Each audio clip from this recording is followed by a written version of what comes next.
We're back. It's the Suns podcast, and we're still figuring out what this show is and what it's about. We just like to chat about different things. So we decided today we're going to talk about COVID era, 2020, and I guess beyond. It was like from when it started to when it ended, I would say the COVID era was like 2 years or so, but it's definitely 2020, 2021. Started It in, was going to be something that I asked you. When do you feel like it ended? yeah, Uh, yeah, because I because think it that's never like like it a started, but then for some people it hasn't ended. Some people it's still sure. happening. Yeah, yeah, yeah. Do you have a very distinct start I time kind of for it do in your mind? because, well, I'll say this, like leading up to that New Year's, so like the end of 2019, I had this amazing year, like very lucky year, made good money, traveled a lot, like just everything was going. I started doing improv classes in New York. It was like I kind of hated everybody in these classes, or at least like the teachers, and they were just, we'll talk about that another time maybe, but like, uh, it was really satisfying at the end of like a 6-week class. You do a show in front of an audience, and I really enjoyed doing that. So that's one thing. And jujitsu, I was doing jujitsu a lot. I was competing doing jujitsu. Those are two things that got assassinated, sort of. I did go back to jujitsu a bit, but I would say at the end of 2019, I started seeing things on, because I'm on Twitter way too much, videos from China, like terrifying video things. Nowadays, I've learned to not get so freaked out from things I see online, but I was seeing videos of like, the Chinese, they're like literally everyone's locked down in their apartments. There's guys in hazmat suits spraying the streets with like chemicals to kill this thing that is spreading apparently. But I'm kind of like, that's kind of creepy. Then I hear that it's happening in Italy with these like skiers. And I'm just, it's almost like we're getting psyoped, like we're starting to get like prepared. They're laying the groundwork to scare the shit out of us. But basically I remember my birthday's February 19th. I had like, I rented like a little place near my house and invited people to come, and I remember like it was a weird event because I didn't I don't I it was a weird time of my life for a lot of my close friends. I wasn't in with you, for instance. Like, there was a lot of close friends I wasn't in close contact with anymore. So I had all these like new friends from jujitsu and from improv, and everyone was kind of weird and didn't mix. And like it was kind of an uncomfortable birthday. And then I swear the next day is when the lockdowns, they announced like we need to start locking down. So like my birthday that year was like it was the last hurrah, and then the lockdowns began. How about you? Yeah, I do actually remember pretty specific. I'm sure everybody does. What the fuck? But because it was so just like especially a big shift. But I had so much going on. Like the context that you how you kind of like let it up, like almost like the beginning of a movie, like you catch a glimpse of it, like, ah, yeah, that's something. And then like it just starts to rear its head more and more in your life. I was going, like, I was, in the last stages of preparing for our wedding. So, and our wedding was going to be in Greece. So we were going back and forth to Greece to like do these planning trips, like, during the off season. And so like it was, um, but then I just started a new job, and one that was going to like shift sort of the direction of my career and how everything started to work from that point. So it was very big shift for me. And I had to fly down to Atlanta to do that job for the most part. So I was like, flying from Atlanta, coming back to New York, going from New York, going to Greece, going back down to Atlanta, staying in hotels, and I was just like going 200 miles an hour. And my wife also just started a new job. And like, things were just like super chaotic. I have no context for any lead up to that. I have like, I was going so fast, not thinking about anything. I think maybe people around me like were mentioning something, but we were not. Maybe that was in my field of view, but like none of this, like seeing a video or any of that. I had no context for any of that because I just wasn't paying attention at all. And I'm also really bad or good at not paying attention to the news. Like I am just like I just do not do it. I don't have any apps on my phone. I don't have anything I look at repeatedly. I don't any of that stuff. Even then, in terms of the news, and so I just didn't have any context for it. And basically, we were building these like trailer unit. They were trailers, and they had like camera array things in them, and they were like mobile studios. And one day, I got a knock at that door, and somebody was like, "We're shutting down production," and I'm just like, "Wait, what?" Like I was very confused by what was going on. Like I just really, it sounds stupid because of how obvious it was after the fact and how prominent it was in our lives, and to not like be aware of it. But I really wasn't, and I felt really caught off guard by it. It was just like, also I was in Atlanta. I do think like it's unique to really people that were in really big cities, that hard line. Yeah. I think that's, so I wasn't in New York and when it happened, and anybody that I've talked to since it has been in New York can really define that hard line. Like my wife, um, that essentially was the hard line, I guess, the knock on the door. But then that happened and we left set and everything was the same and nobody was changing. And I was like going home, like kind of to the hotel, kind of confused. And then I drove down to Hilton Head because I was like, I'm just in Atlanta. I'm just going to go down to Hilton. I just hung out at the beach. And yeah, it was like off season. So it was slim, but nobody was really changing anything. And maybe you were seeing the occasional mask. Um, and I was talking to my wife and she was like, they just sent me home, but she had started this new thing. So she was like learning how to edit from home and for the first time and having to do all these like remote calls. So she was just in the middle of shit. And that became like the narrative for us for her was just like, I'm just dealing with this. And so I didn't even really get the perspective of what was going on in New York.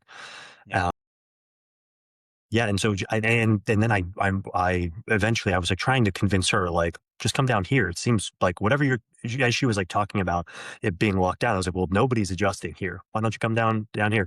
But she was just starting this job. So I flew back up to New York. When I got to Atlanta airport, it was completely empty. My flight had one other person on it. I couldn't find a cab when I got to LaGuardia. I could dude, it was just like, it didn't make any sense at all. Every part of it was very confusing. And I like came into the apartment in New York and like had my suitcase with me and I went to get in the elevator. I didn't have a mask. Somebody was like, "Where are you coming from?" I was like, "The airport." And they just turned around and went up the stairs. And I was like, "What the fuck is going on, dude?" And yeah, and I got into the apartment and my wife was like, she was just completely engrossed in this new thing and just like she couldn't even she was like, "Hey, how's it going?" "Oh, we did a thing," and she just went right back to work and she's like on Zoom calls trying to figure out how to still produce a TV show, like just so in it. And I just kind of was like, okay, I guess like what do I do? And in that first week I just got back into my life, like just try to like do things in real, like you walk outside, nobody there, people screaming at you from the windows if you were walking, like, just like, I just, that first little wave of just like, you have to stay in your apartment. Yeah, yeah, every that and just being very confused because not being like, obviously watching it on the news and whatever, but yeah, just confusion over it, not really like, not being with enough people to like, when it happened, that just like, we're like, yeah, this is Well, what it is, I think and like go. you being in Atlanta, like the South, their reaction to all of this, I feel like we learned a lot about these different regions of the country because like what I think, well, what it sounds like is that in Atlanta, in Georgia, people were like, okay, we're gonna be careful, but we're not going to like completely upend our lives here. Where in New York, people went crazy. Like it was I think New York City was the most extreme. I don't know for sure, but being there, like it's just people became it's already a neurotic place. Where were you living in New York? Were you in the city or were you out of the city at that point? No, I was in Astoria. Yeah. Astoria. Yep. And we were kind of like over in that little private area by the park. Yeah. And I felt like if I went that way, again, nobody was there. But if you went like the second you got like a neighborhood or like a street or so into the neighborhood, literally people like from the fire escape was yelling down at you, What are get they off the yelling? streets, you know, where's your mask? Oh Things like that. Just like, where's your mask? Get up the street. It's just like, dude, remember there was just a long window. yeah. It is kind of like even now, well, now I just think there's like we all went through the journey. So it's not fair to really to judge the thing there, but like in New York and big cities, expect was just like a totally different. I mean, Uh, you have a lot of family in Western Pennsylvania. I have all of my family in West Virginia. What did you see? Do you mean did you have that like that you're seeing everybody in your orbit react this way, and then you're like looking at them and seeing like they're living their life still well, completely normal. And you like aren't leaving your one bedroom apartment. my mom, my grandmother, they're like not in the best of health. So like they don't really leave their house anyway so much. So I think they were just really paranoid. So I didn't necessarily have family that were on the other end of it. And so this is all important because this changed my entire worldview. Like this COVID experience, like I think politically like a different person before and after, but like the big defining thing for me is so when I was a kid, this is a quick flashback. When I was a kid, I had this phase where I became like full blown OCD. Like I could have grown up to be a full blown obsessive compulsive person. Like I have memories of like being so paranoid about germs because I watched like a Dateline about germs and like how if you touch raw meat and then it's all the germs are all over, like I would constantly be washing my hands with like scalding hot water and soap, but I would like wash my hands for like 5 minutes.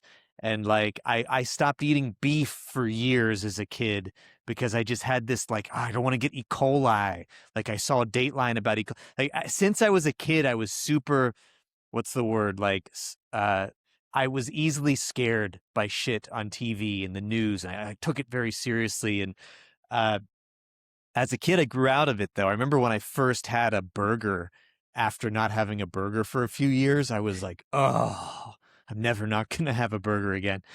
But like, so for me, when it all was happening, you know, I was listening a lot to this guy, Sam Harris. Have you ever heard of Sam Harris? He's one of these Yeah, like yeah. intellectual guys, atheist guys. Like I always respected how like intelligent he is and how articulate he is, but like he just would go into describing friends he had that were skiing in Italy that were relatively healthy that got COVID and now they're like on a ventilator. So I partially blame him and I partially blame being on social media because I think it really went after people like me that are just susceptible to being freaked out by news.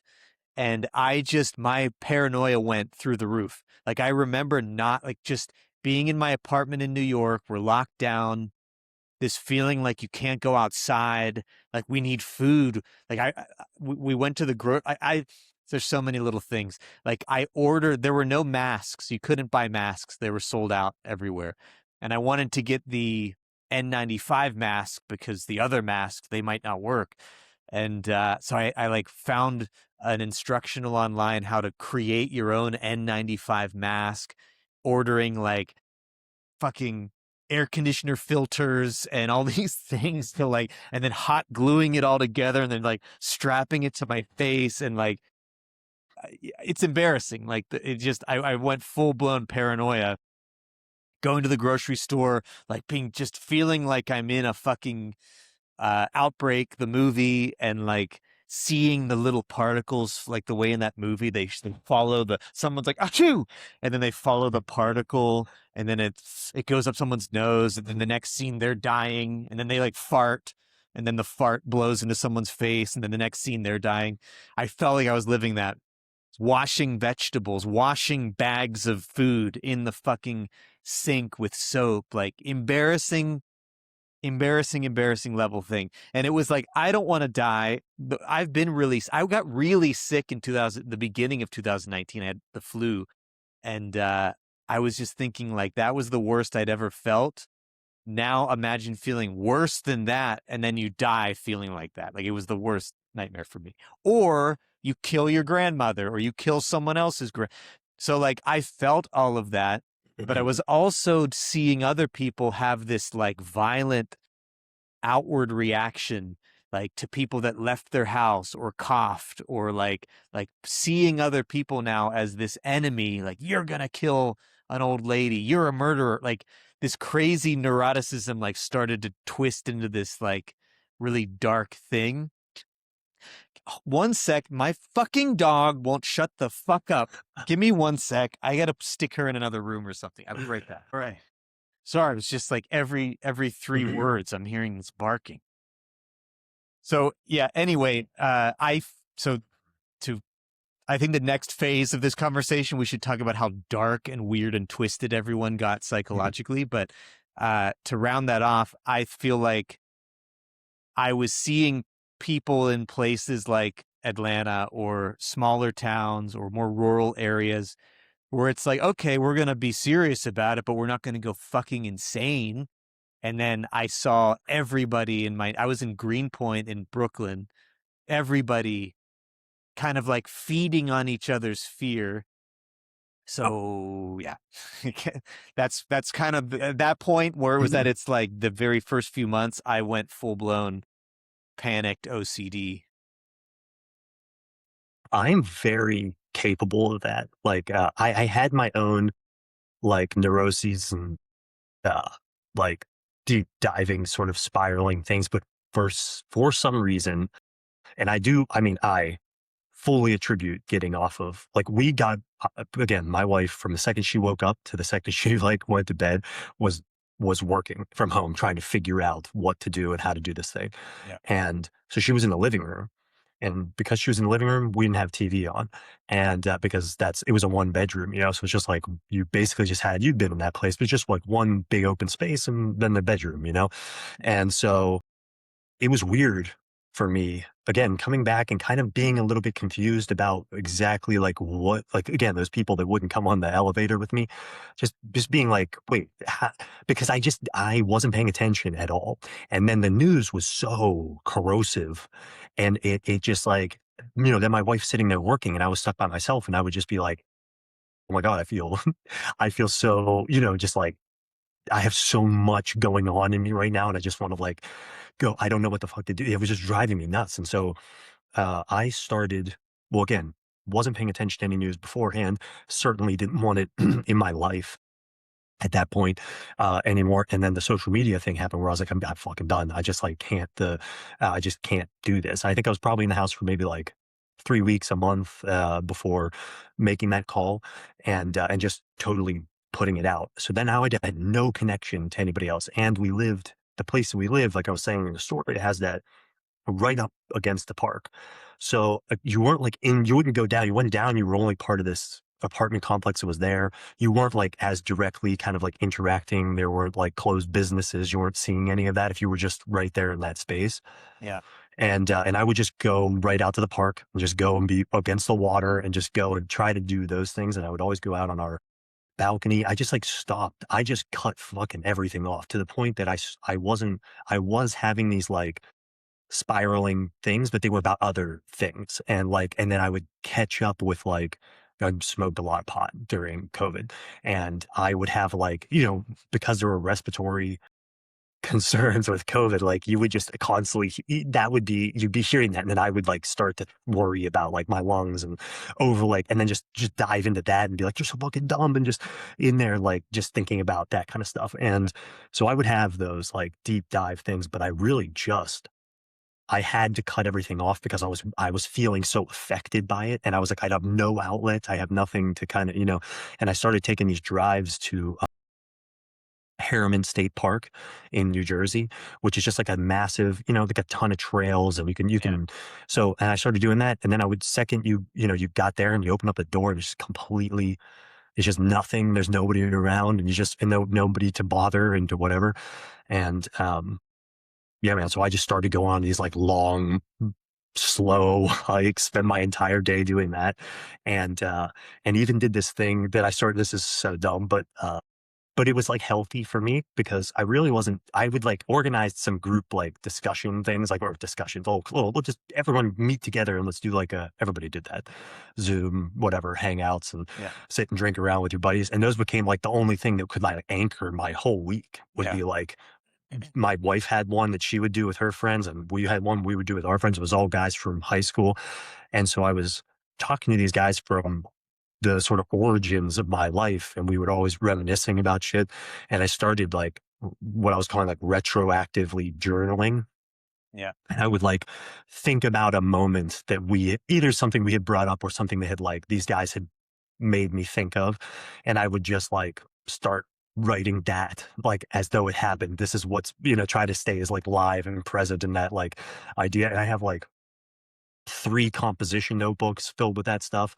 Just like random, right. Not that I've never gone back and read them, but it was just like what I was doing. I would go out on the porch in the morning, have coffee, just sit there while like my wife went to work, and I like felt like I couldn't even go inside. To just like didn't want to bother her. I just like would just do that, then go outside in the park, or then go to Harriman. That became like my whole thing. And I tried really hard to grab onto what I saw these guys in West Virginia doing, which like they weren't changing anything. They were, and like they were just enjoying their lives. I would talk to them on Skype and I'd be like, I'm trapped in this fucking cell and these guys are like Oh, out here living their lives and nothing's really changed for them. And I felt a lot like I couldn't, like these became the only guys that I was like talking with. I couldn't relate with them at all. Like all my stuff that was bothering me, all the things that I wanted to like overcome, they were just like confused by it. Why do you have that in your life? Like, just come here. Like, you can come here. I mean, my parents would do the same thing. Just come here. And it was really because my wife had to work that like that was it. She just was like locked. She had drive stacked all over. She was doing a constant meeting. She's doing, all that kind of stuff. And it was just like that. She's working. So I would drive back and forth to West Virginia on occasion. But like, yeah, anytime you're in New York, you're just like, man, there's really like a strictness to all of this that is just it doesn't like this exist in all these other making other places. people enforcing other people's behavior became like a big thing. I think you were super lucky Yeah. to have those friends.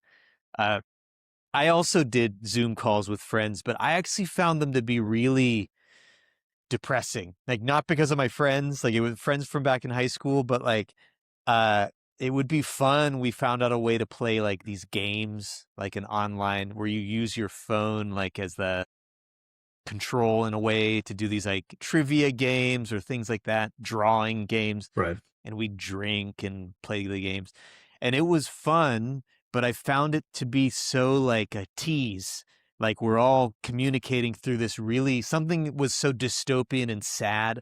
Like you'd kind of forget and have fun for a bit, but then like the whenever we would finish, like, all right, see you guys, bye, click, click, click, and then boom, complete silence again. Like everyone, it felt like everyone was here, and now it was like ghosts, or like I'm schizophrenic or something. Like I found it really depressing. Plus, like there's that thing of Zoom where like I even kind of like right now, like we're never really looking each other in the eyes. Everyone's kind of looking just off. So like you're talking to people and they're kind of like looking off. It just kind of does a weird thing, I think, to your brain. Maybe I'm Yeah. dramatizing it, but I think you were super lucky to have these friends who were so West Virginian, for lack of a better term. All of my friends were in Sure. Pittsburgh, in the city, and I think they too kind of fell into the file lock. What is it called? File step. What is that term? They the march of like, let's all Sure. They got in conform line. and do what Yeah. we're supposed. Let's just do what the experts tell us to do, and let's just do whatever Fauci says and whatever our elected officials say to do, because that's going to keep us safe. And they're definitely telling us to do these things because they want to protect us, because they care about us. So that was like the big, in my opinion, sort of the big lie, that it was like, don't think for yourself. Don't do what feels right. That's selfish. Do what we tell you to do. So that was the really insidious thing for me, but I didn't realize it yet. Where that started to shift for me was, and this is going to I get like anxious even talking about this because of sort of like what happened. Uh, George Floyd thing happens, right? George Floyd gets killed while getting arrested. I'm not going to go into the details of it all because I actually never watched the video. I refuse. I don't want to see people die, especially when I'm like full of anxiety thinking about people dying. Now I'm just going to literally watch somebody die. But as I understand it, it was a super intense emotional thing to see as, like we shouldn't just be seeing people die. Like we should have an emotional reaction to that. I thought it was terrible that it happened, but at the same time, what happened then was all of these protests started, and uh, the same voices, the same leaders who told us, "How dare you leave your house? Do not leave your house. Shelter in place. Suppress the curve," whatever the fuck they were saying. Like, if we go outside and we're around other people and we do what feels natural to do as human beings, uh, that's going to cause such a surge that the hospitals are going to overflow and all these people are going to die. So the best thing you can do is stay home. It switched. It now became, no, go out and protest. Go out on the streets and protest. And I immediately sensed like, you guys have been terrifying me about murdering somebody by making the mistake of not wearing a mask or doing something. So I've been trying to do everything you've told me to do. Now you're encouraging me to go and do the opposite. Like, it's okay to be in a group of people. And I would see literally like a huge group of people, hundreds in New York, like these protests, hundreds, thousands of people, like all up around each other, all masked, but like, and it didn't make sense to me, and it was getting very violent and very like, let's smash car windows and let's go fuck with this business. But I'm like, this is a terrible thing that one guy did in another state that I've literally never been to, and I never think about Minnesota. I don't give two fuck, other than there's a band called Dillinger 4 from Minnesota. I like them, but other than that, I don't know anything about Minnesota. I've never been there. I probably will never go there. Some cop that's either a bad cop or there's details of the story we don't fully understand. I don't know. Either way, a guy died. It's tragic, but like, why now during this COVID thing are we all pouring into to protest that the police exist? That doesn't make any sense to me. Like, people were saying defund the police. Like, this is not understanding that like the police, you get rid of the police, the poorest, most vulnerable people get affected by that. It's not like the corrupt, rich, whatever you visualize, the politicians, the corporate leaders that you hate and you despise because maybe you're a communist or whatever. It's not like they're going to be affected. They're going to go behind their massive gates. They'll be fine. Defund the police just means everybody else is going to get, and that's kind of what happened in New York. The police were like, all right, we're just going to take a step back if you guys hate us so much. So then it felt like now things are less safe, and because the fucking retard cop that killed this guy is the same color as me, I am now somehow part of his team. Like, I don't care. I don't know who this guy is. I don't even know any cops. And I don't have anything against cops. It's just like all of a sudden I'm like, you get stuck into categories and it's like you're either with us or you're against this thing.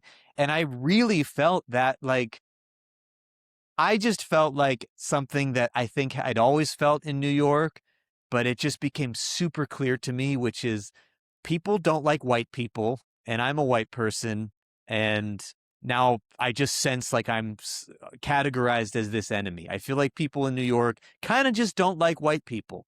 Like, I'm in Europe right now, and I don't sense that at all. People don't think about skin color here. Not that people aren't racist, because there are racist people all around, but like, it's just this thing of like, you're part of a group. Anyway, so I kind of got upset about it, and I posted something on Instagram that was like, I screenshot a tweet that I agreed with, where it was someone basically saying, these same people who told us we can't leave our houses are now encouraging us to go protest. Like, what is it? We can be around groups or we can't. And this girl, a black girl that I worked with, that I really still was like very close with her. And I worked with these two, I don't want to like go into details, but the one Snapchat show I was doing, the guy who was on camera and the girl that was helping produce were both black. and I'm the white guy, and we would always make jokes about that and like sort of pseudo racial jokes. But I felt like we all got along so well and like had this understanding, and we were like learning a lot. I felt like in filming this thing that we were doing kind of up until COVID, learning a lot about our backgrounds and race in general. And like, actually, we have all these things in common. And actually, like, there are things that are very different. And all those things are fine and good. But I posted this, and then she messaged me and was like, I just want to understand. She was like, I just want to understand what you mean by that. Like, what do you mean by that? And I'm like, I just mean that I think it's, and without going into detail, like she was upset and hurt and felt like I was now on this other team that supports police killing innocent black guys, which I'm not. I don't support that. It's just this idea that you had to say things like that and you had to choose a team, even if like, you know, you know what I'm saying? It's so hard for me to talk about because I still get this like her sending me that message where I felt like I hurt her feelings and she was mad at me and she thought I was a racist. That gave me so much anxiety that like crushed me that someone would see me like that. Like to me, this is about like obviously we're being psyoped or we're being, kind of encouraged by politicians to act to create take this tragedy and turn it into something very political, and they're using that for their own advantage, and they're splitting and dividing people when right now we should all be sort of supporting each other. And so the whole thing fucked me up big time. I just wanted to get out of New York so bad, but I had just signed a lease. I was like starting to dream of being in one of these places where the volume was just turned down on all of this stuff. Anyway, did you experience anything remotely like that? Well, the exact sort of peak moment right there is when I took my phone and deleted the app for that exact reason. I mean, I wasn't seeing your situation, but I was seeing that situation everywhere. It felt like you can't say one thing, you can't say it, and just having to voice your opinion and then have your opinion validated. I was like, whoa, I don't want anything to fucking do with this. I've never seen, I know there are videos out there, and maybe it's since then, of people dying, and that becomes something that people watch a lot of. I know that's out there. Yeah. I don't have anything that feeds me that. And that was the first time I ever saw that, really, outside of whatever's real in Faces of Death, which I definitely went to the movie theater to see. I just don't know what was actually real. But I couldn't handle that. I didn't know how. I thought about it nonstop. I had nothing else to get in my way. And so it was in that and seeing that video for the first time, being like, oh, I'm done.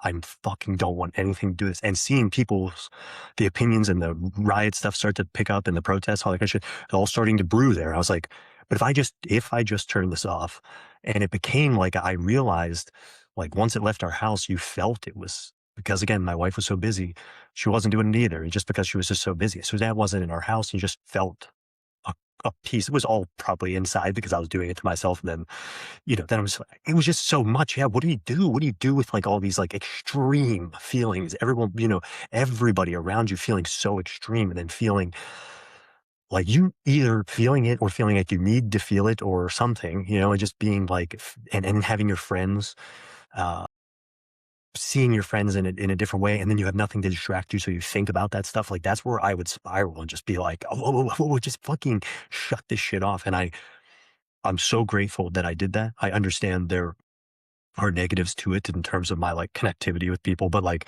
it became the way. Like I think I had to do that like as a survival mechanism, because of what you talk about, that heightened level. I didn't know what to do with it. Like, and I don't think anybody did. I think in the boiling pot of the like city, that there were a lot of people feeling that way. And, you know, to be empathetic, people were not acting like, we were not acting right. Do you know what I mean? Like Yeah. so, you know, how people acted, I don't want to judge. In the best version of myself, I can't help but be like, Jesus Christ. Like, it just, again, some of the West Virginia mentality was just so much of my upbringing, and like, the way that I at a core level see the world and stuff, and that just it always comes back into my thing. So like seeing people handle it that way. I have a lot of people that I work with that are from Texas. Their sort of mentality, like just you just see like this is so different, and it doesn't have to be this fucking way. Look how extreme everybody is taking it, and we actually managed to get out. We had the company that I was working with right before it closed down. We rented an Airbnb for like a long period of time right before, just like 2 or 3 weeks. I had like moved a bunch of stuff down there because I was going to stay down there for a while, and then left it all there because there's no reason to. And so it was just sitting there. So uh, I think maybe 4th of July or one of these weekends, maybe before that, Memorial Day or something, I was able to kind of like convince my wife that we should grab all the hard drives and just like go down to Atlanta. And it was like outside of Atlanta, and it was like they had a backyard and they had Yeah. multiple floors and rooms and places to go and stuff. And it was just like, I longed so much for that. And I did kind of have it trickling into my life because I could go to West Virginia. I just didn't feel good like leaving my wife. So I would not do that with regularity. I did have these little moments, and I just know like those saved me from the spiral. Like I've got a bit of OCD in me a lot.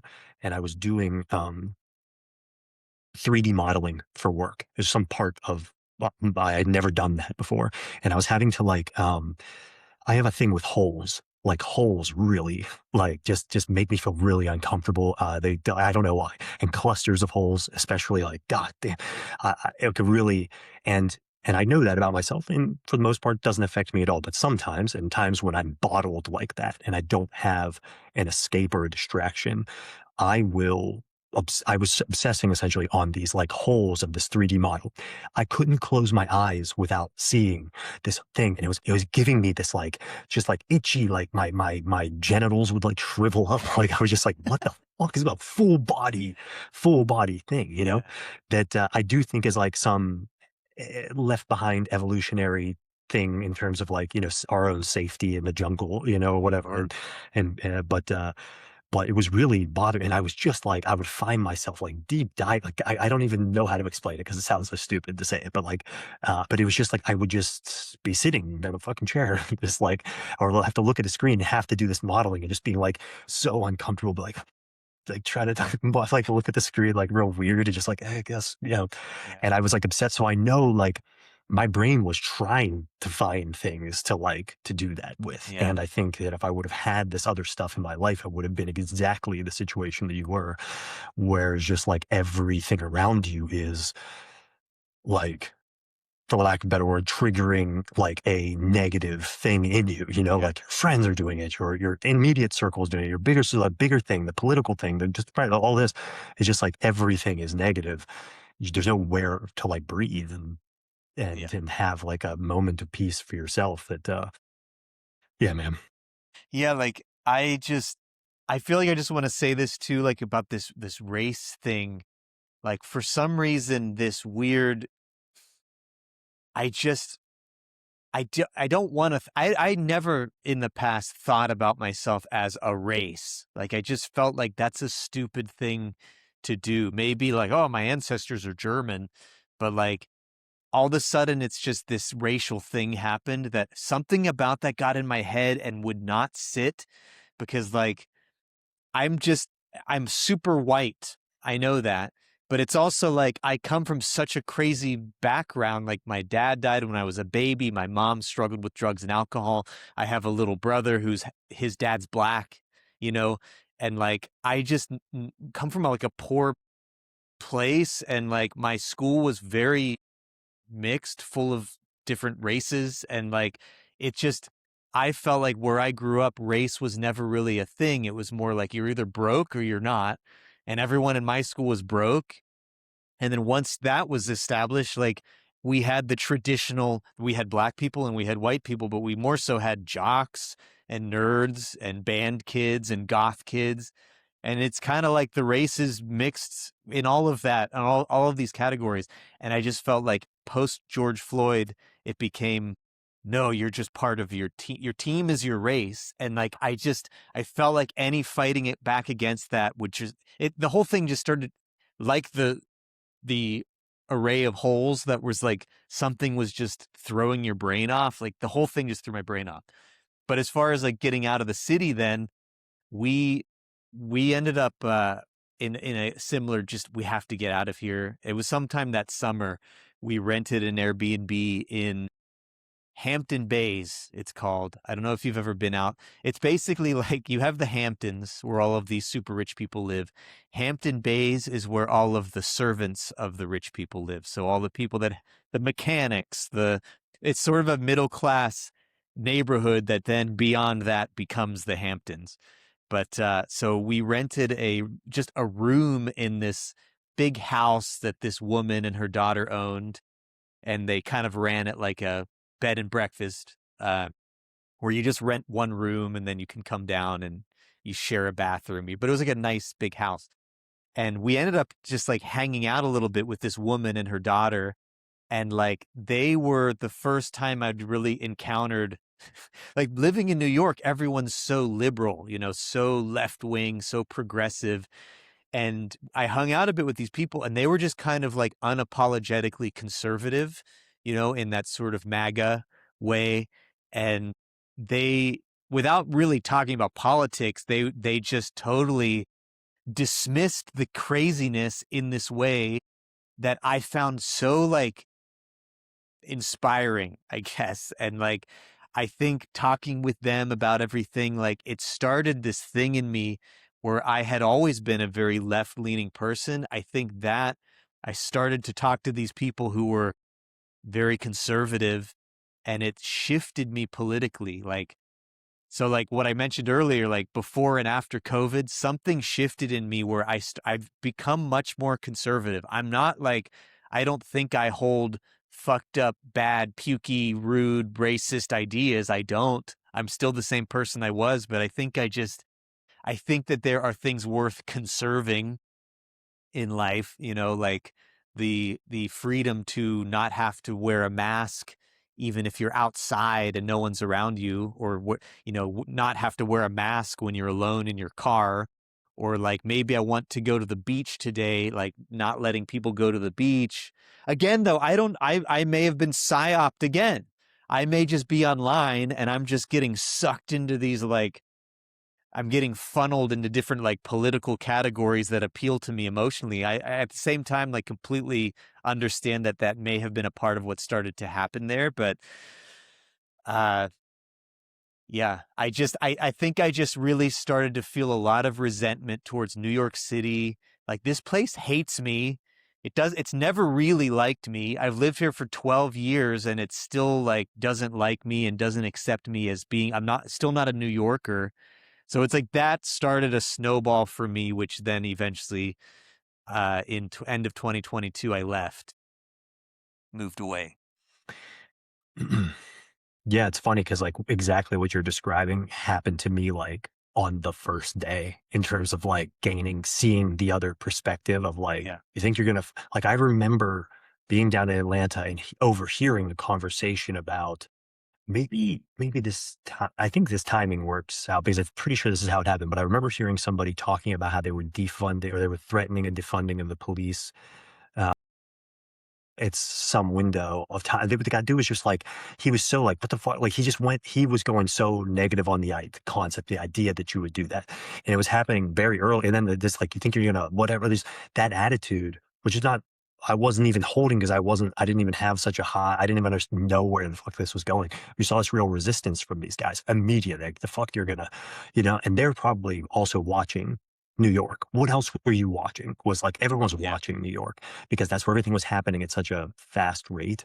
And from that point, everyone was just so, like I said, everyone was always so confused about why I was feeling what I was feeling, to the point where I stopped like talking about it. And then I became confused when I would look at the world because I also didn't have social. So I'd like go outside. I remember I feel dumb, and like hearing you, I'm like, Jesus, I'm so glad it didn't happen with you.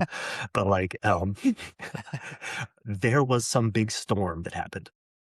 Oh no, I froze with like some ridiculous face.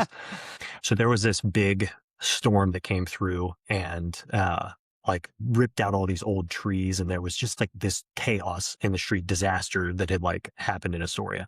And I remember going out and just like wanting to get pictures of it, video, just like see it have something. I mean, like it was like the biggest thing to happen to me in like 3 weeks.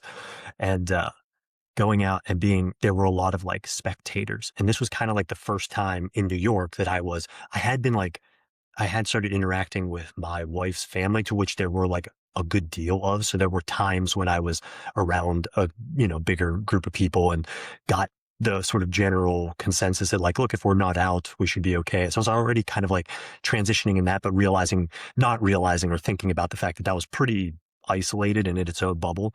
And this was the first time I was like coming out and just like looking around and seeing it. And I saw this guy that, I had worked with like a year before, and just instinctually, when I said hi to him, I went like this to kind of go hug him.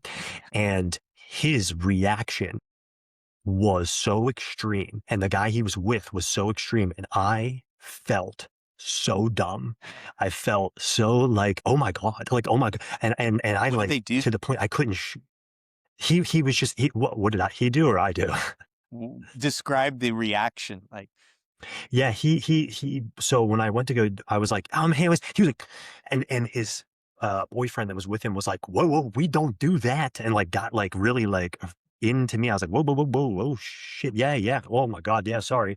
Like, didn't know what to do. And then I like, couldn't, I was, I, in me, I was so, I don't know. I just wanted to, I don't know. I just wanted to connect. I thought I was thinking this normal. I don't know. Because I wasn't wrapped up in the other side of it. I was just like, I just was alone and with only like, that's the only thing that was really different, was like, I wasn't getting around people. I wasn't thinking about why I wasn't around people. And when I saw that, I felt like so dumb. And so like, I was like, oh my, and I like couldn't shake. Again, I had no distractions. I couldn't shake that for like the longest time. And again, I've never seen that person since. And like, I'm so glad it wasn't somebody like that was going, because hearing your perspective, I'm like, oh yeah, I knew this. I knew people were going through something, but I wasn't going through it. I was going through my own thing, And yeah, so I always think about it as like, because of, again, the guys in West Virginia, that like that was such a unique thing to everybody, but it did happen to everybody to some degree, right? So it's yeah. like we all went through it. I mean, did you have anyone that was like physically affected by it in your life? Like that did get sick or? Yeah, no. I mean, I never got sick. I don't think I got sick twice where like I kind of felt sick for an evening and then felt fine the next day, but I don't know if I ever had it. I never tested positive for it. My wife at the time, she tested positive for it at some point but wasn't sick. My brother got kind of sick from it allegedly. Uh I don't know if my grandmother ever got it. I think my mom had a completely different health issue at the time where she was on a respirator, but not for COVID. So that she was like unconscious on a respirator for like 2 weeks. And Mm. I wasn't allowed into the hospital. I wasn't allowed to see her.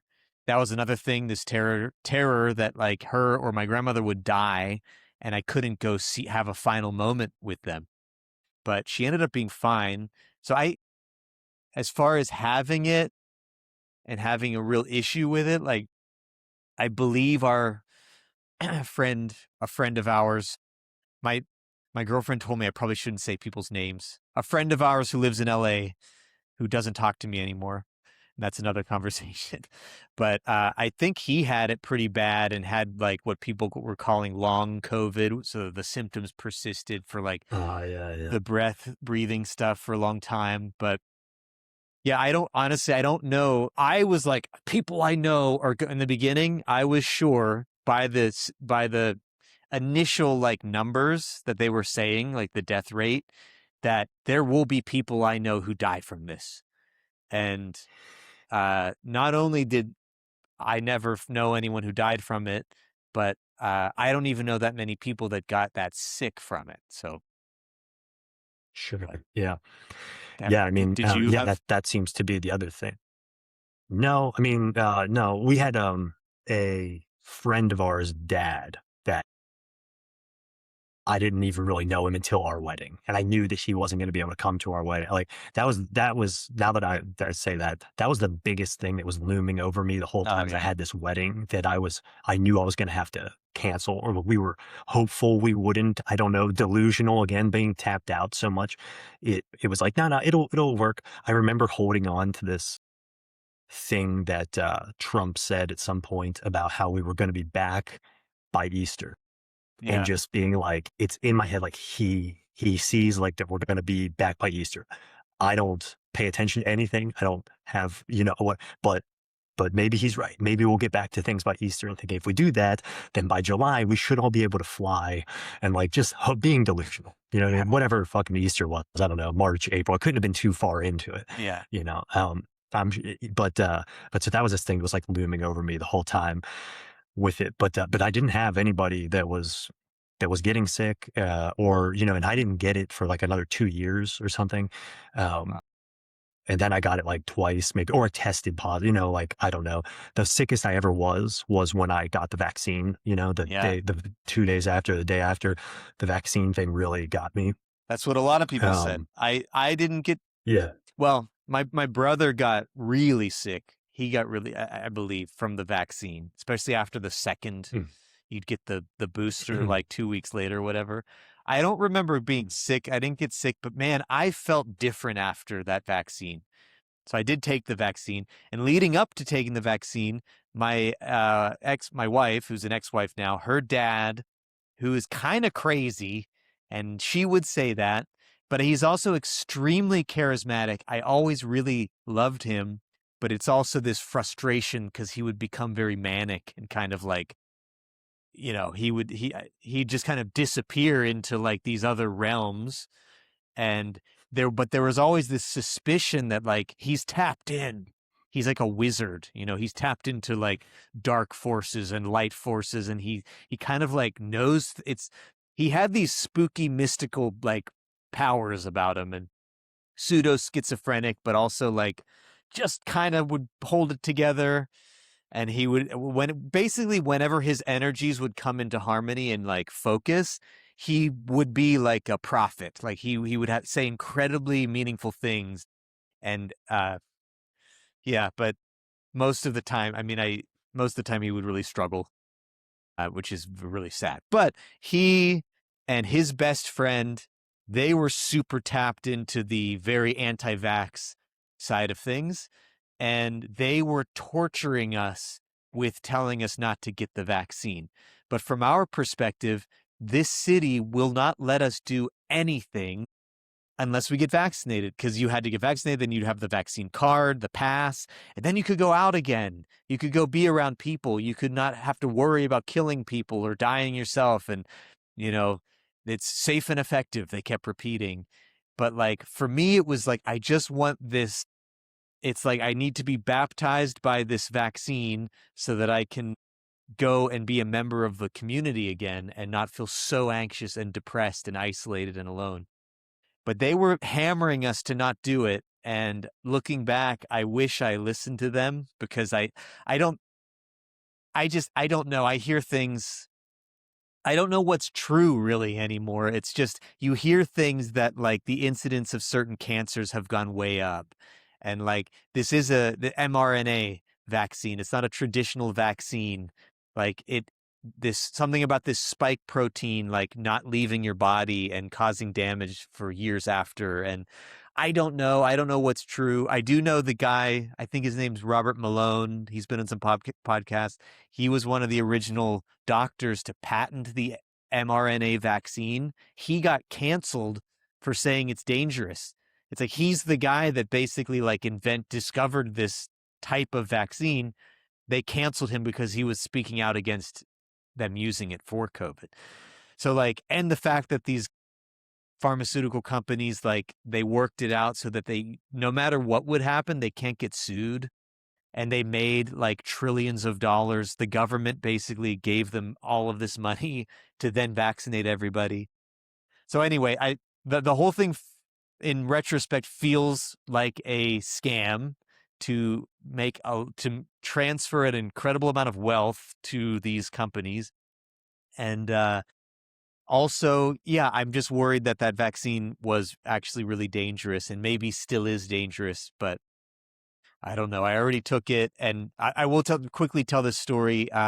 It was, and I'm not going to give any names because I really like everybody involved. I still, but it was Halloween, I think 2022, I guess, because it was like the vaccine had come out, but we knew some people that didn't get vaccinated, and we knew some people who did get vaccinated, and we had a Halloween party. And then I was after, like, towards the end of the party, I was like, let's all go to the bar up the street. And, but then the people who weren't vaccinated didn't have a vaccine card. And I was kind of drunk, and I was like, said to my ex, like, hey, just print them out a fake one and we'll just kind of like fake it. Well, another person who was there that was vaccinated got really angry at that. And I get it. Like, and I feel bad that I was just kind of dumb and drunk, and I just wanted us to all have a moment of, let's all go to the bar and have another drink and dance and be in our costumes and, have this naive human moment of just being dumb and drunk and dancing. And the night end, like, there was a big argument. Everybody left, and the night just ended. So just this whole vaccine card, the pass, like, it just became this like weird, the whole thing was fucked up anyway. Yeah, I mean, dude, well, I had to get vaccinated for work. Like, there was no option. You Yeah. either are vaccinated or you're not going to work. That's the entertainment industry took a pretty hard stance on that. And then after that, in order to go back to work, we had to do these like full quarantines. So this would have been like, I think we got back like August, let's say August of 2020. So it's pretty early, like not, I mean, early in the sense that like this was the first wave of like people coming back to work was like, felt like that window. Yeah. And we had to do these like full on quarantines in order to make a movie. So they rented out like an entire extended stay hotel. And everybody had to like check in. Before checking in, you have to test as you go into it. You go into your own place, which is like again extended stay. Mine was like pretty nice. It was like 2 floors and had like a little loft and 2 bathrooms and whatever. It was great, but it's just me in it. And they did all these like crazy things. First of all, lockdown at the entrance to the parking garage when you come in, or the parking lot. When you came in, they put a QR code on your window. Okay, now you go and you park. Everybody is like staggered people coming in. Like, that's how important they are making this idea that you're not going to interact before you get a clear test. So test, go to your room. You get a window to get everything out and away. If you ever want gas in this 2 weeks, you're going to be 2 weeks before you go to work, and then you're staying in there the whole time while you're working. Yeah. You leave your gas thing open, and at like between 3 o'clock and 5 o'clock in the morning, there was a fuel truck that would go around and like fuel up everybody's car, so they didn't have to go to a gas station. When you left to go get your COVID tests, which is kind of ridiculous, they should have had somebody come there, but you had to leave and go to the stages and go through these like COVID courses. This is how we're going to get back to work and all this kind of shit. The most invasive tests, like, I mean, it's still nostril. I guess it's not that invasive, but it's like, but they would go like super deep, and that was like the first wave of those tests. And they had you, what did they do? They had you like a glass screen, the nurses on the other side, they would test you, or, they would like reach around the thing, or maybe you had to do it yourself, keep pushing, keep pushing, keep pushing. And they wanted to see tears coming out of your eyes in order to like know that you've done the test, right? And then they'd hit you with these QR codes when you came in and out of the lots. So coming into the studio lot, you're getting hit from a QR code. When you get to your place, you're getting hit with a QR code. If it doesn't line up with like the acceptable amount of time that it should have taken you to go there, you're out of the quarantine. Like, no room to, basically, that's how the level of like the like sort of lock in that they were attempting to do. And then I tested once every other day for at minimum a year. I feel like it was like well into 22 that I was testing every other day. And I would go on to other productions that were like, I was kind of day playing, bounce from one to the next. And so I just had to have a test on me that was only a day old or 2 days old or whatever. at all times. So I was just like test, like so many hundreds of these COVID tests.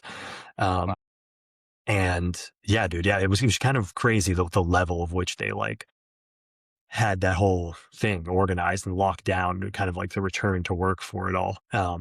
So by the time, and then I was in Atlanta, and then by the time October came around, like you're saying, that would have been, I was already fully down in this group that just was not, everybody I was around was testing multiple times. We're like being in the porn industry or something. It was like, you just knew like everybody's getting tested constantly. As long as I'm around these guys and doing it, you just like weren't ever, wasn't in my thinking about it at all. And nobody down there.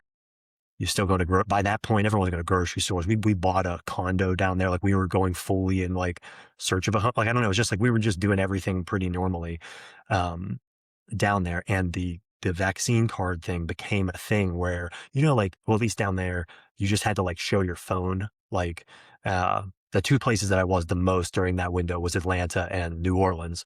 And if you wanted to go into a restaurant, you had to show, at least show your vaccine card. But the guys, like I was with guys that weren't vaccinated that would just show a card. It's like, yeah, that is a picture of a card. And no one's like, Yeah. and it's like, yeah, they just kind of gambled with like, Yeah. with that. Um, and again, like I just had to do it because of work. And any Yeah. of the guys that like weren't getting, whatever, they would just kind of like, it's mine. And then people would you just saw like a I real nonchalance with it down there. I noticed even in New York, they're like, you need a vaccine to get in.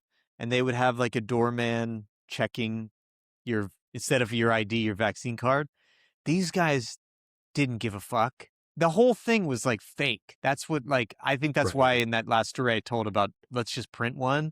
It's because no one's really taking it seriously. Like, you show the door guy, he doesn't, you could hold up a napkin and he would just look at it and nod. Like, I don't think it was Right. this weird thing where we all had to pretend to really care, but then not. And I think I got really confused placing, like, I think, therapists call it regulating emotions. Like, it's an issue with anger with me. Like, I'm driving, someone does something rude. I feel like I want to climb out of the car and beat them to death. But I'm like, that's like, okay, so what they did, I can be angry about, but it doesn't justify murdering them. That's like Sure. regulating emotions. Like with my fear levels, it's like I was struggling, like, well, how freaked out should I be? Like, on one level, they're telling us things that were, to me, that's like maximal. I'm freaking out. Everyone could die. But then on another, like, you go and then you hear things that, like, the governor of California, like, was out. All these politicians are out, like, having dinner without masks on. And it's kind of like, wait, is this real? Are we pretending? Tell me, what do you want me to pretend? Is that what you want? Like, yeah. Right. But it's crazy Yeah. though, because I thought it was bad in New York, but because of the industry you were in, you, I've been tested maybe twice in my life. Oh, Like, you've been tested yeah. hundreds of times. Like, Hundreds. Yeah, hundreds. Yeah. Yeah. That's the other thing is that like the industry that I'm in, it normalized so much of this too for me. And then those are such big communities too. Like each movie, and I was day playing from one show to the next. So I was around different group of 70 people where you're having to be close and that's why you tested and that's why you did the thing. yeah, I just, again, like, it's important for me, honestly, to hear you say all this stuff because, like, I write it off sometimes because of the experience that I had of just like, eh. And I also found, I think, about myself that I think maybe I've known this, but in that I really kind of saw it demonstrated there when when the mass of people is affected in the same way that I am. Like, if it's not an individual problem for me, I find it much easier to disperse the worry to others yeah, in moments where it's not just me and hyper focused to me. Do you know what I mean? Like, COVID would be one of them, but we went through a strike in our industry. I see it with my wife when the two of us have a problem, we're both stressed about. If it's somebody, it's not just me. I've found that I'm able to kind of be like, you're worrying enough for all of us. You know what I mean? Like that in a way that I'm definitely not able to do when it comes to personal stuff. When it's personal stuff, I'm overly concerned and I'm bouncing the thing 1,000 miles a minute in my fucking head and I can't get my thoughts right around it or wrapped around it and I start to spiral and but when it's everybody's affected, I have I feel less burdened by it. I feel like, well, they're all taking care of it. What the fuck can we do? If everybody's affected by it, hurts to me less, you know? Yeah. At least I've seen that. And I saw that there where I was just like, they're taking care of it. Like whatever the fuck needs to be worried about, like, what are we going to do? You know? And I guess if I just kind of like mind my own business, you know, that like, that's, you know, that just really got in that like space. Yeah. I don't know. I kind of found that in that it was just like, if I just, these guys are, everyone's so fucking freaked out about it that like, Yeah. they'll handle it. And then, you know, with the thing you were talking about with like the group that I was around, not only the people that I had from like West Virginia, but within New York, like you're talking about, very liberal zone.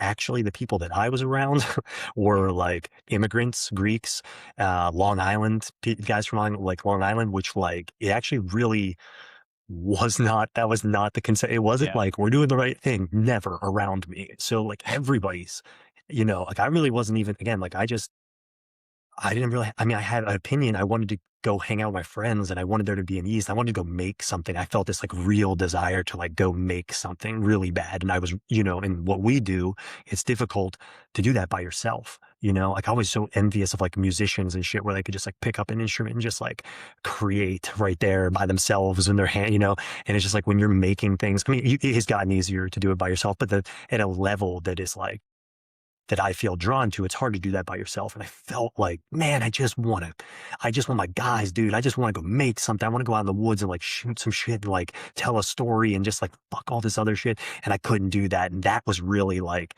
you know, just bothering me a lot, you know, and I eventually did get to do that. And then when I look at it, I'm like, it feels like a COVID project. Like it just needed, I literally did just need to make Yeah. something, you know? Um, but, uh, but yeah, man. I don't even know where I was going with that, but just that like the perspectives are so different, and it's valuable for me because I forget that like, I mean, that is what I think I would have been more tapped into what people were thinking again if I was like paying attention to social media and like getting some of it. But the world I was in was just like, no one's really about this. They're doing what they got to do. Yeah. They're going to comply. But I was around a lot of people, especially like the Long Island group that was like very anti the vaccine movement and like all that stuff. And so again, I'm like, I'm doing it for work. I'm not even going to generate opinion because I have to do it for work. So I'm just dispersing all this shit. Yeah. That's it. I'm just going to say it that way. Yeah, I have to get vaccinated for work. What's my opinion? Doesn't matter. I have to get vaccinated for work. I don't care. I don't want to fucking dive on here. I don't want to separate us because of your Yeah. opinion of it. You know what I mean? Like, there are there's important things, but there's few things that I find that I'm going to like hard line draw that I can't like see your perspective on. Do you know what I mean? Yeah. Like at least I'd like try to. I mean, if I want to, I'm very judgmental, so I can do that of other people that I don't know. But like the second that you're in my space, like I will see it your way. I'll try to see it your way. I will try Yeah. to see your way. I try to be rational on it. And if I feel any like extreme things, I try to question those. Like, dude, why Yeah. you feel that way? Like that's ridiculous. Try to give myself that. And so I don't care. Like if that's your thought, your opinion, like we're all having to go through it. Doesn't matter what your opinion is Yeah. really. Um, so I did try to just be really open to that. And then in the subsequent years, of course, like the verbalization of the sort of anti-establishment push that we were feeling there is everywhere. Like now it's everywhere. But Yeah. it was like what you're talking about in that zone of like, we should just fake the cards. It's like, dude, by the time you were doing that, people came to my wedding with fake vaccine cards. Like me, you had to have a vaccine card. We were going to have this again. When you said we should talk about COVID, I was like, what do I remember about COVID? It's like my wedding, dude. I remember my wedding. It was just such this stressor for us, man. Like we were planning so much. Like we had so many things in line. We had put down a ton of money already on like down payments for shit. It was going to be out of the country. And like everybody, they had these down payments that they got, and that was the money that was going to like get them through. So all these companies are like, no, you can't have your money back. It's just like, oh shit, man. Like you know, and we were just trying to hold on to that we're going to have our wedding. And it was like, my wife's Greek. It was an international wedding. We had a 450 person invite list. You know what I mean? Like there were a ton of people, and we were planning when we were there for like, there's got to be a ton of people here, you know, and this is how this is going to be. And we're going to feed a ton of people, and we have to make this. And by the time we had our wedding, I think we were limited to like 120 people. That was 2 years later or a year and a half later. Yeah. and we did it at like a venue in New York, and they told us everyone has to have a vaccine card, and pretty quick, like half. It's actually it wasn't just me because there like again there's a lot of like the Long Islanders of my wife's like extended family and people that but were also very like anti. I'm sure 20% of those vaccine cards were fake. Do you know what I mean? It's like they just at that point it was just like a matter of like yeah no one's let me see your ID, let me see your name, let me get like remember you even got to like write your name on at least on in Atlanta, they had us like fill everything out on that card. Oh yeah. So it was like so just like make it semi illegible, you know what I mean? Like you could do whatever you want with that thing. And it became very obvious with that. So by the time you're talking about like just give them one, it's like, yeah, I think there were a lot of people. It's crazy to me to like have such a extreme opinion one way or the other. If Yeah. you had somebody directly affected, if you had somebody who died for sure, I can totally understand. But it to me, it just seems like it's not worth having such a It's just extreme thing the to like cracks destroy an in the entire narrative night. started to show, and then so some people were earlier than others to say like, I think this isn't as serious as they told us, and but other people held on longer. Yeah, I No just one wanted wants to, to feel like they spent all this time yeah, for nothing. No one wanted to feel that. No one wanted to feel like they bought into the yeah, wrong idea one it's way or the yeah, other. sunk. You What know? do they call And that? The sunk cost fallacy, where like you've already sunk so much time into a thing, even if that thing is like committing to believing well, it's sunk cost, but it's also like our authority figures that we're supposed to trust have told us this. So if we open ourselves to the idea that this isn't true, now we have to open ourselves to the idea that the people in charge are lying to us. And that's too much. That's when that term red pilled. I don't know if have you heard of that term, getting red yeah, pill.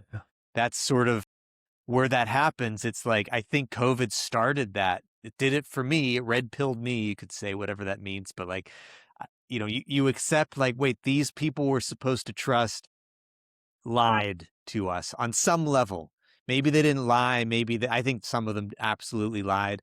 I think others like they just wanted us to conform no matter what.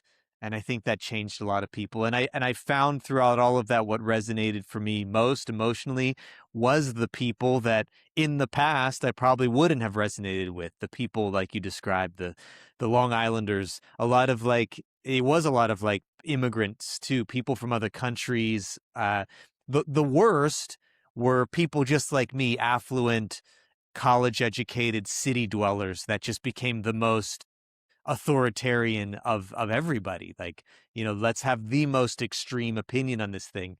Um, what I wanted to say though was I think you had the opposite experience than me in that I was already freelancing doing the Snapchat show where I really only worked with two people. And then that company fired all of us like a few weeks into COVID. Like those motherfuckers, like the show that we did for Snapchat for this company Overtime made more money for that company than any other thing that company did. And they fired not just me, but the comic that was on camera and the girl that was helping produce, fired all of us. And then because they wanted to do it internally. And they fired us because we did there was a joke that involved cum. There was a cum joke and they freaked out and fired us all. So then I didn't know what to do, and I spent like a year like trying to figure out what to do and how to make money and trying different things, and was like super stressed and very alone. I eventually pitched a new show for Snapchat with the comedian that was in that initial show, and it got picked up and it did extraordinarily well, like way better than the old show did, but it was us who owned it. It's just we went directly to Snapchat. Unfortunately, he and I totally but after about 10 months, we had a creative breakup, let's say, and which is a shame because we worked so well together. I feel like we were making something really entertaining, but some things happened and we sort of like creatively broke up. But then I pitched my own shows and everything was fine. But the main thing for me though was that during COVID, I think I was very alone. I was just me, myself, and I, and my thoughts and the internet. And that was the most unhealthy thing for me. I think what's fortunate about what you went through was you were on these big movie sets. You were working with, like you said, about 70 people in a crew. Like you all had to do the thing or else you couldn't work. So it's like, all right, well, we just get that out of the way. We don't need to talk about it. But just like being around and working with other people, like is huge. And I think it's something I've struggled with really ever since. Like a lot of what I do is solo. You know, I'm sitting in a room right now by myself and a camera. But I think in those situations, like you realize just how much other people stabilize your mentality and your emotions and kind of like give you a reality check. Even if you're all crazy, somehow just other people like kind of ground you.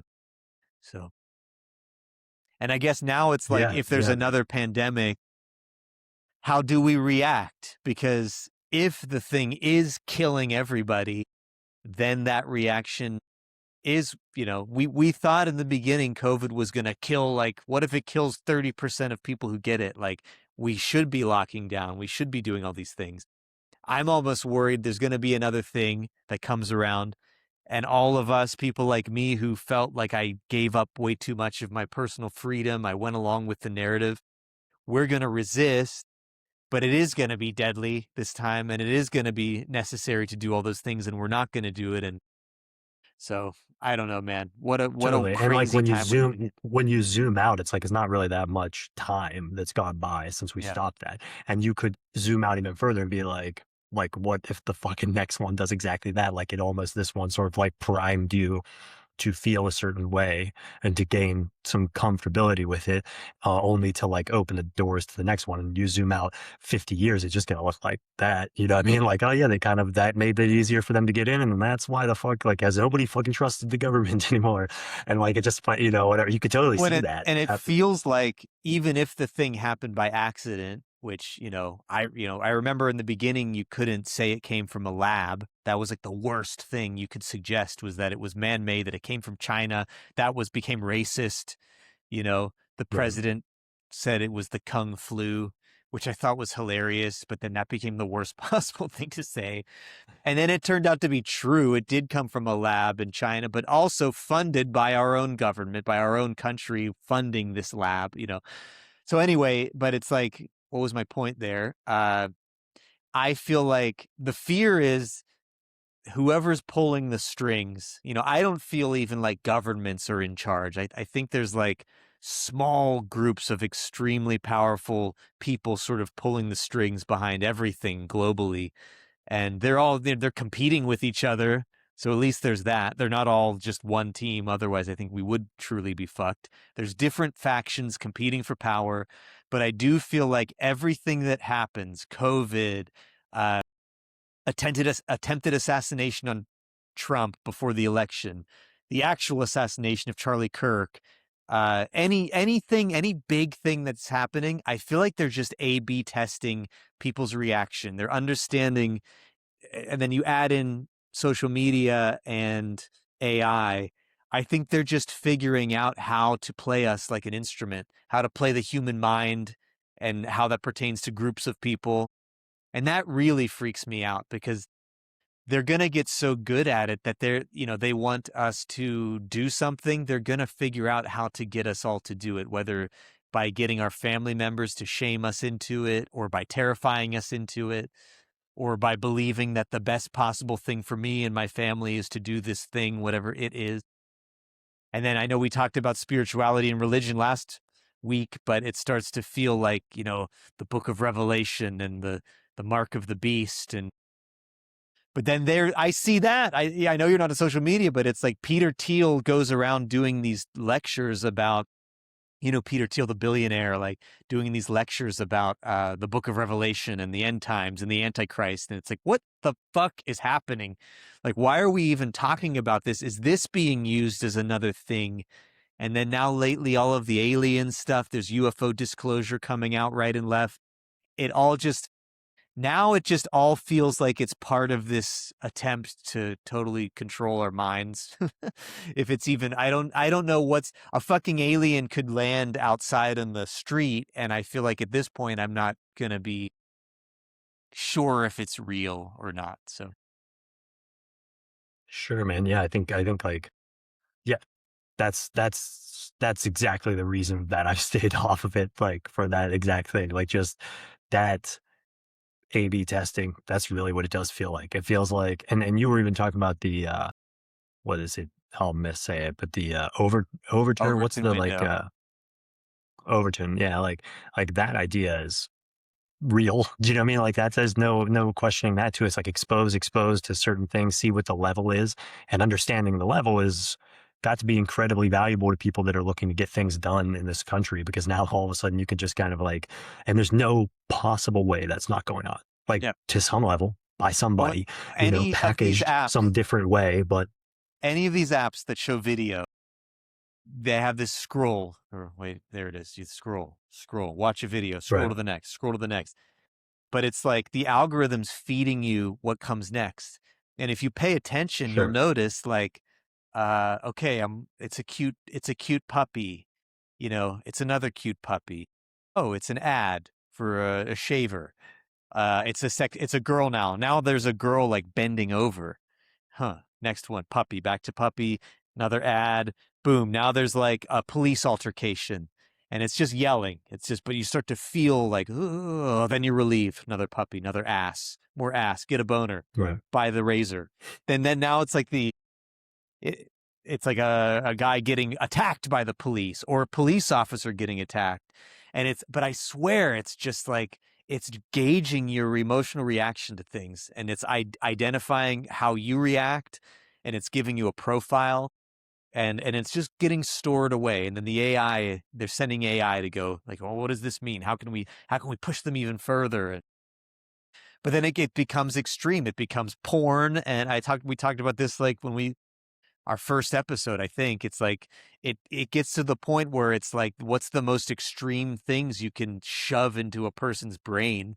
It's porn and extreme violence and then like food or something. I don't I don't understand right. even what's happening. It's just you start to feel these like creepy tentacles get into your brain and they're doing it. So Totally. I mean, I think like COVID, I'm sure it was being done to some level beforehand, but I think like COVID became this like nice little control window where you're able to say like the distractions weren't there for other people to be doing. So it was like they were getting this like concentration of this information and like the reaction to George Floyd's death, the protests, all that kind of stuff was like just a total sample for them to be like, look, this all got fed in. This was the result of this thing. And you can almost directly, and you can completely directly associate this. All you had was the news, and the news came on at if 8 p.m. every night, and you saw that. And even if you saw it every day at 8 p.m., like it would still be softer than streaming, like just getting fed that thing. And then that was just constant, the commentary and seeing how different people in your circle were reacting and then having reactions to people's reactions and all that shit just compiling. And it's like, yeah, you just got a complete sample of that exact yeah. thing. If you pump this in hard enough, fast enough, it results in this. Um, yeah, man. And I feel like we And, see like more recently with ICE and immigration, the immigration situation. It's like you see ICE doing things. Let's just say that it's just very, very generally ICE does a thing. Uh, it will then get framed in two completely different ways depending on how you emotionally react. Like either ICE gets framed as these fascists walking our streets, capturing innocent people to send them away, or uh, this police officer type guy is just trying to do his job and get rid of some of these violent illegal aliens and these crazy leftist violent protesters are attacking him. You see what like it's like framing right. people in these ways where they're these like cartoon characters of the situation. The situation's much more complex and complicated and nuanced but they can frame it in a way where you get an extreme reaction towards one side or the other. And then no one's really having a conversation about it. It's like, you know, anyway, yeah, I don't know. My point, without even talking about that particular topic, it's just I feel like that's an example of how they're using video of things that happen to frame it in a way to shove you towards one side or the other. And to talk about the Overton window, it's like they're shoving people. The window is like becoming like a gauged out asshole. It's just too stretched. It's just like, you have people on these extremes, and yeah, I don't know. I feel like I'm ranting and rambling and not really making a point. This is part of it though. It's like I feel like we're fish in water trying to understand what being wet is all about. Like it's so pervasive. I just wonder if maybe we should just totally get off of it. Like you're totally off social media. I'm Yeah. not. This show that we're doing Yeah. is on social media. So it's like, how do we function if everyone got off of it? We'd probably be better off. It's just I wouldn't have a job anymore. So, you know, Well, it becomes like that's where like so people that watch the news a lot, people that are on social media, anyone that has like formulated some very strict opinions one way or the other, I think that's where I butt up against them is mainly just like these are facts, like they can manipulate that. I mean, maybe you don't think about it, but we know because we make content how easy it is to manipulate something, how you've got an hour of footage and you're only taking this and this and this, you know what I mean? It's just like that can be anything, cut that the right way, do whatever, not even try and still be able to do that, because every person is sort of is this. And throughout their day, they're going to make sort of whatever fucking things that look one way or the other, especially like having a wife that produces for reality TV. I mean, they have a term for Frankenbiting, you know what I mean? It's like, that's essentially taking it here and here and here and just making a fucking, and like, that's before you could just AI manipulate the whole thing anyway. That's actually having to do the work, and that was still being done, and now it's far easier to achieve something like that, which we are a complete example of right now, like exactly what we're doing and services we're using and all that kind of shit. And but where the butt up comes for me a lot is just like where that's true. So are you thinking about what you're ingesting to that level?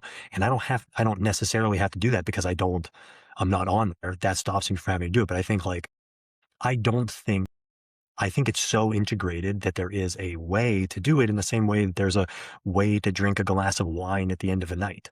Do you know what I mean? It's like you can do that instead of like carrying bottles around, constantly fucking chugging wine. I mean, you can interact, you can interface with this thing, but we're not equipped with that because we you know what I mean? Like we don't we're not born with these skills. They're not inherent in us how to navigate this thing, and it may be generations before this thing that's been introduced to us is like manageable from like a core, evolutionary level that you're like able to understand. And I think it is kind of happening. You have to decide what you're going to believe because you know that there are things out there that are fake and that the volume of things that are fake or are contorted to make you feel something are only growing, And so you have to like be ever present and ever mindful. And if you're really doing that, well, then it's hard to like, yeah, I mean, you're just seeing exactly what you're seeing. Oh, there's an ass. Oh, there's a dog. Oh, there's a, police thing. Like you just start to see it. And then if you're starting to see it, then it's like, doesn't it make it just the whole, why even doing it at that point? Then you can start to feel yourself and how you're reacting to this thing and all that. Yeah, I don't know. It's like, it's either you get completely off it, but I don't think I think that strips you from the connectivity benefits of it. Um, or you have to like really be presently navigating it, and have like your own real, and maybe that's, yeah, again, like maybe that's the next generation is just like, I don't use this for this thing, and using the tool rather than like be like the soldiers who found the porn, and like be those guys that just like lose themselves to this thing, so yeah, I don't know. yeah, like I feel like the best thing is to just try to be present in your emotion, like in your body, in your mind. God, that sounds so lame, but it's like to try to sense when you're being manipulated. And I think Sure.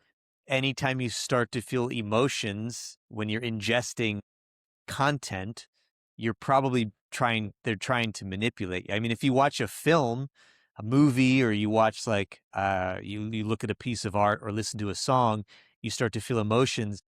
I think most of the time you're opening yourself up to being manipulated. You want to be emotionally sort of manipulated because it's part of this experience that you signed up for.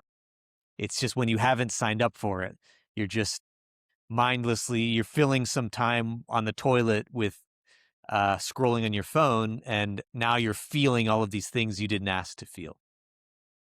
Maybe if we can Yeah. distinguish those, then that would be one good step. Yeah. Yeah. Well, to round it out, I mean, like COVID really was that sort of like test for all that. And I feel like since then it's only, it just like took leaps and bounds in that window. And then I feel like we all came out on the other side like just super wrapped into that. And everything since then has become so politically. I know we were there with like Trump and all that shit led to a lot of that. But like, yeah, it just felt like we came on the other side of it where it's just like the polarizing nature, just like everything. Then you had to kind of, yeah, I know you had to walk on eggshells, feel people out, do different things, move out of the fucking country, move down to Atlanta, like just do things that just like, dude, because Yeah. and you started to really feel it from people. And I do feel like we've settled a lot, but a lot of what you were saying, where there's like a personal shift politically or a personal shift just where you just started to look at the world differently. I think it did that for people. It like was like, okay. And I think people, I don't know that a lot of people do this, but asking that question of like, well, when this happens next, what's my reaction going to be? Because I do think it's certainly like healthy to treat it with caution up front and to step back and to be like, okay, wait, okay, especially in a situation you're in where you don't have to leave, you're working from home, you're doing your thing. Yeah. It's like maybe you minimize your grocery time or you get, I don't know, whatever, but things that you have to do and you just kind of sit back and chill. And same here, like I think about it happen again, like, okay, I'll just stay here. I'll just stay here. We'll like, if we can order food, we will. If not, we'll mask up and go get, but we'll just stay here and kind of wait and see what it's all about. But I think like, what I hope happens the next time is that just like, we don't let it boil so fast that we just kind of chill out and just wait and see, like realize there's no reason to be extreme one way or the other. The extreme is triggering the other extreme. And if you just kind of like, just chill out. Don't, like don't overdo it one way or the other. And just let it, that's really the key to it. It feels like, I don't know, but I would hope that that's where it is if it happens again, because I do, I don't see why it wouldn't happen again.